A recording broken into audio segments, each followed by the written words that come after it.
Tatsutomo Yamaguchi, o homem que sobreviveu a 2 explosões nucleares, personifica de forma exemplar a ideia de estar no lugar errado na hora errada. Na manhã de 6 de agosto de 1945, pouco antes do término da Segunda Guerra Mundial, Yamaguchi havia concluído recentemente um projeto de 3 meses em Hiroshima, onde trabalhava no design de petroleiros para Mitsubishi. Ele estava prestes a iniciar uma longa viagem de trem de volta para sua casa em Nagasaki, a fim de encontrar sua esposa e o filho recém-nascido. No entanto, o homem de 29 anos percebeu que havia esquecido seu Runko, um selo de identificação comum no Japão. Ao retornar para buscá-lo e iniciar finalmente sua jornada de volta para casa, ele ouviu uma explosão no ar. Ao olhar para cima, avistou um bombardeiro norte-americano B-29 sobrevoando Hiroshima e lançando um pequeno objeto que flutuou até a cidade abaixo, preso a 2 paraquedas. O próximo momento que Yamaguchi presenciou foi o mundo ao seu redor explodindo em uma luz branca ofuscante. Ele teve apenas tempo suficiente para se obrigar em uma vala próxima antes que um estrondo ensurdecedor preenchesse o ar.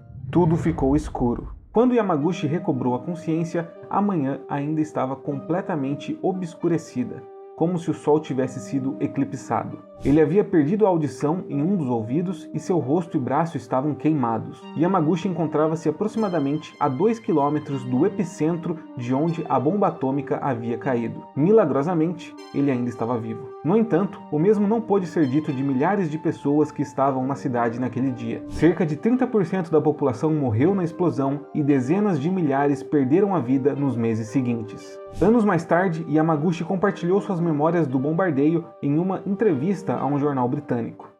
Eu testemunhei um enorme pilar de fogo com o formato de cogumelo se erguendo nos céus. Era como um tornado, mas imóvel. Ele se elevou e se espalhou horizontalmente no topo, exibindo uma luz prismática que mudava de ritmo, como os padrões de um caleidoscópio. A primeira coisa que fiz foi verificar se ainda tinha minhas pernas e se podia me mover. Eu pensei, se eu ficar aqui, vou morrer. Assim, 2 horas depois, Yamaguchi conseguiu retornar ao local onde estava trabalhando. Lá, descobriu que 2 de seus colegas, Akira Iwanaga e Kuniyoshi Sato, também haviam sobrevivido. Incapazes de fazer muito mais, os 3 passaram o restante do dia e a noite seguinte em um abrigo antiaéreo, antes de se dirigirem a uma estação ferroviária próxima, que ainda estava em funcionamento, de alguma forma. No caminho, depararam-se com cenas dignas de um pesadelo. Em determinado momento, testemunharam pessoas tendo que escalar uma montanha de corpos para atravessar um rio cuja ponte havia desabado. Ao chegarem à estação, depararam-se com um trem repleto de pessoas queimadas e em estado de choque. Todos ansiavam por retornar às suas casas em Nagasaki ou buscar abrigo na outra cidade. Enquanto isso, nos Estados Unidos, o presidente Truman fez uma declaração, atribuindo a si próprio o crédito pelo uso da bomba atômica, e advertiu o povo japonês sobre os planos dos norte-americanos de devastar o país caso não se rendessem. Com essas palavras inquietantes ecoando em sua mente, Yamaguchi considerou que as chances de uma bomba ser lançada sobre Nagasaki eram altas.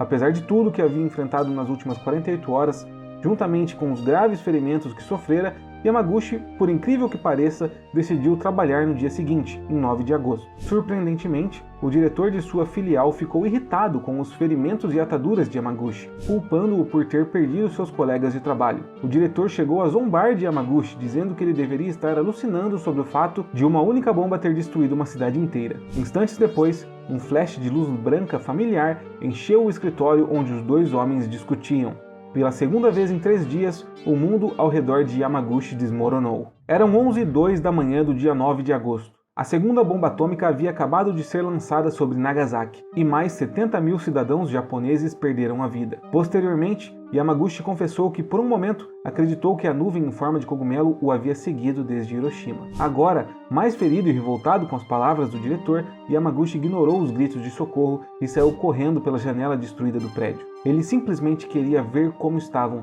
sua esposa e seu filho recém-nascido. Felizmente, sua família escapou praticamente ilesa, exceto por alguns cortes e contusões. Porém, o mesmo não podia ser dito de Yamaguchi. Ele desmaiou e passou a próxima semana entre a vida e a morte, com sua febre aumentando e suas queimaduras piorando.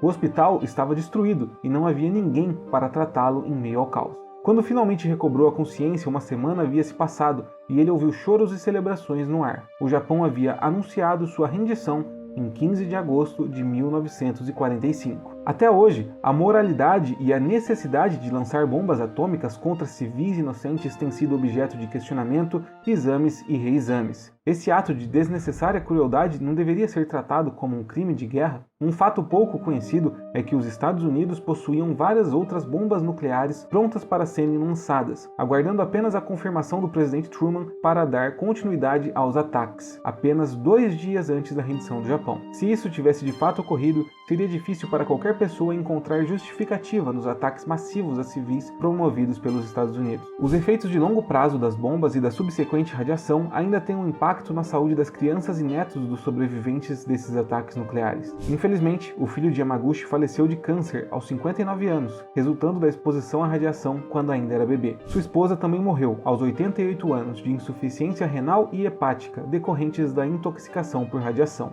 Yamaguchi, por sua vez, viveu mais do que seu filho e a maioria das outras pessoas que sobreviveram a Hiroshima e Nagasaki, mas ficou surdo de um ouvido, precisou ficar envolto em bandagens por longos anos e, com o passar do tempo, desenvolveu catarata e leucemia aguda. Apesar disso, Yamaguchi viveu incríveis 93 anos antes de sucumbir ao câncer de estômago em 2010.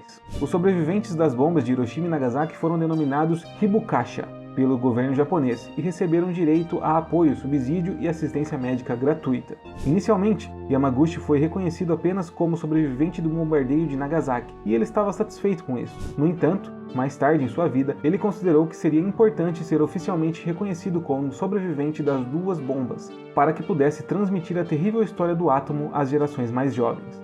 Embora um documentário de 2006 tenha encontrado outras 165 pessoas que vivenciaram os 2 bombardeios, Yamaguchi é o sobrevivente mais formalmente reconhecido pelo governo japonês. Anos depois, quando questionado sobre sua opinião sobre os bombardeios, ele expressou que os americanos poderiam ter provado seu ponto apenas com uma bomba. Eu acredito que eles estavam com pressa de mostrar sua superioridade. Seria diferente se tivessem usado em um campo de batalha, mas eles sabiam que isso mataria mulheres, crianças e bebês. Como eles puderam fazer isso?